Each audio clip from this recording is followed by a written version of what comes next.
අයිබෝන් අපේ හෙළ වෙදකම ආයුර්වේද වෛද්‍ය විද්‍යාව එක්ක ගැට ගැහිලා අපේ ජීවිතයේ එදිනදා මුහුණ දෙන ප්‍රශ්නවල නැත්නම් රෝගාබාධ වලට උත්තර හොයාගන්නේ කොහොමද කියන කාරණාව පිළිබඳව අපි සාකච්ඡා කරනවා.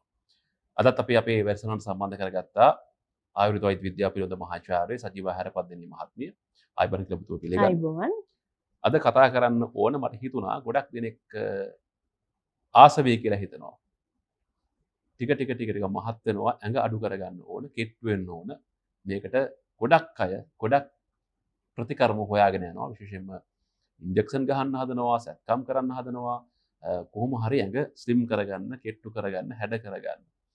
ඉතින් මෙන්න මේ තත්වෙන් අත්මි දෙන්න කෙට්ටු වෙන්න ශරීරයේ සෞඛ්‍ය මනාව පවත්වා ගන්න හොඳ සිහින් සිරුරක් තියාගන්න මොනවද අපේ ආයුර්වේද වෛද්‍ය විද්‍යාවේ තියෙන අපිට පාවිච්චි කරන්න පුළුවන් දේවල් දිනදා ජීවිතේ. ඇත්තටම කල්ප දන්නවනේ අපේ ඉස්සර කොහොමද කාන්තා ලාලිත්‍ය ගැන කතා කරන්නේ ඉංග සුග ගත හැකි මිචින විශේෂයෙන්ම අපි පංචකල්යාණ ගැන කතා කරනකොට ඔය ලක්ෂණ ටික තියෙන්න ඕනේ. ඇයි එහෙම කොහොමද එහෙම තිබුණේ? විශේෂයෙන්ම අපි මං හැමදාම කතා කරනවා වගේ අපි ගොඩක්ම අපේ තියෙන අපේ ස්වභාවයෙන් අපිට හම්බෙන දේවල් නිරතුරුවම අපි පාවිච්චි කරා. අපේ වත්තේ තියෙන කරපිංචා ඔය ඇඟේ අනවශ්‍ය විදිහට තෙල් තැන්පත් වීමට ඊටාම හොඳයි. ඒ වගේම සුදුලුණු මේකත් ඒ විදිහම තමයි. සුදුලුණු කරපිංචා මං හිතන්නේ දැන් ගොඩක් කට්ටිය මේක ගැන දැනුවත් ඒ හින්දා එදිනෙදා ආහාර වලට මේවා එකතු කරගන්නවා. සමහරක් වෙලාවට සුදුලුණු සහ කරපිංචා එකට එකතු කරලා පොඩි සම්බෝලයක් වගේ ආහාරයට ගන්නවා. ඒ වගේම මම දන්න සමහරක් කට්ටිය මේවා වියලලා මේවා කුඩු කරලා විශේෂයෙන්ම ආහාර වලට එකතු කරගන්නවා. එහෙම නෙමෙයි නැත්තම් මේක තම්බලා පානයක් විදිහට ගන්නවා. අපිට මේකෙන් විශේෂයෙන්ම අපේ තියෙන යම් ශරීරයේ ආහාර ගැනීමේදී සමහරක් විට ජීර්ණ පද්ධතියේ ගැටලු ඇති වෙන්න පුළුවන්. ඉතින් මේවත් අපි ගත්තොත් අර ශරීරයේ මේදේ අනවශ්‍ය විදිහට තැන්පත් වීමට බලපාන්න පුළුවන්. ඒකෝල ජීර්ණ පද්ධතියේ ගැටලු මේ සම්බන්ධව එනවා නම් කරපිංච වගේ දේවල් ගැනීමේදී ඒ තත්ත්ව මග ඇරෙනවා. විශේෂයෙන්ම අපිට මේත් එක්ක ඉඟුරු වගේ දෙයක් ගන්න පුළුවන් නම් ඉඟුරු සුදුලුණු කරපිංචා. අපි සාමාන්‍යයෙන් ඔය කෑම හදද්දි මස් වර්ගයේම හදනකොටත් මේ ටික ඔක්කොම දානවා. දානවා. ඔව්.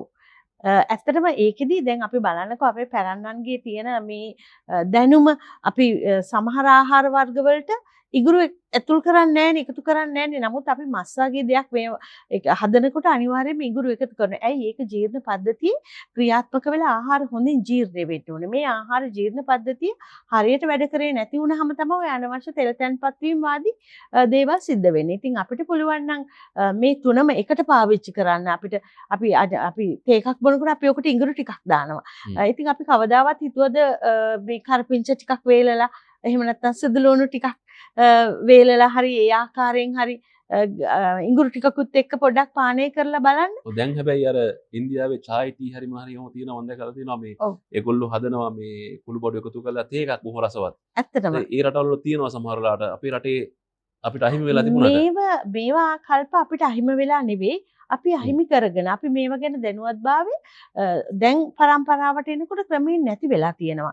ඒවා අපේ පැරණි මේව පාවිච්චි කරලා තියෙනවා. ඒ ලස්සනට වෙන රටවල වලින් ආවම මාකට් වල මේ සමාජෙට බොහොම ඉක්මනට ප්‍රචලිත වෙනවා. ඔව් විශේෂයෙන් පිටරටකින් ආවොත් අපි සමහරවිට ඒක ඊටාම කැමැත්තෙන් බාර ගන්නවා.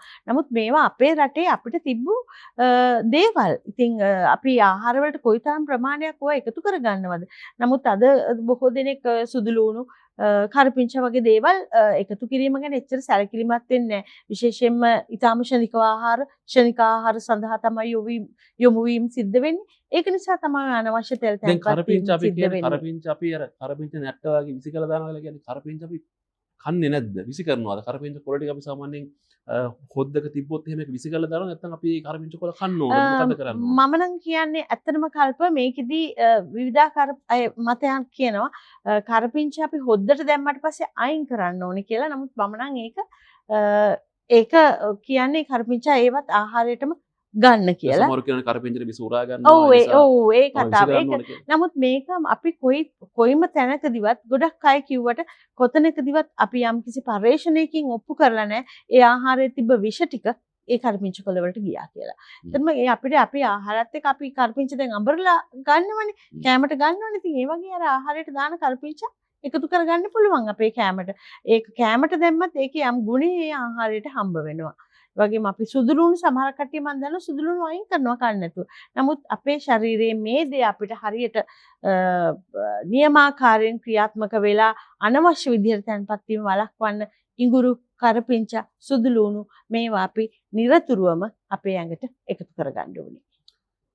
හොඳයි ඉඟුරු කරපිංචා සුදුලුණු මේ දේවල් පිළිබඳව වෙනදා තිබුණු තැනට වඩා ලොකු තැනක් මේ වැඩසටහන් පස්සෙත් ඔබ ලබා දෙයි කියලා අපි විශ්වාස කරනවා. මොකද මේ එදිනදා ජීවිතේ අපිට මුණ ගැහෙන කුළුබඩු අතරේ තියෙන සමහර වෙලාවට අපි එදිනදා ජීවිතේ අපේ හොද්ද රස කරගන්න පාවිච්චි කරන මේ දේවල් ඖෂධීය ගුණාංග අතින් තියෙන වටිනාකමත් එක්ක හිතලා බලුවාම මම හිතන්නේ සමහර වෙලාවට සමහරු මේ අද ඉඳලම මහාචාර්යතුමිය මේ සුදුලුණුම කන්න පටන් ගන්න හිතන්නෙත් නෑ ඉඟුරුම කන්න පටන් ගන්න හිතන්නෙත් නෑ කෙට්ටු වෙන්න කියලා හිතාගෙන.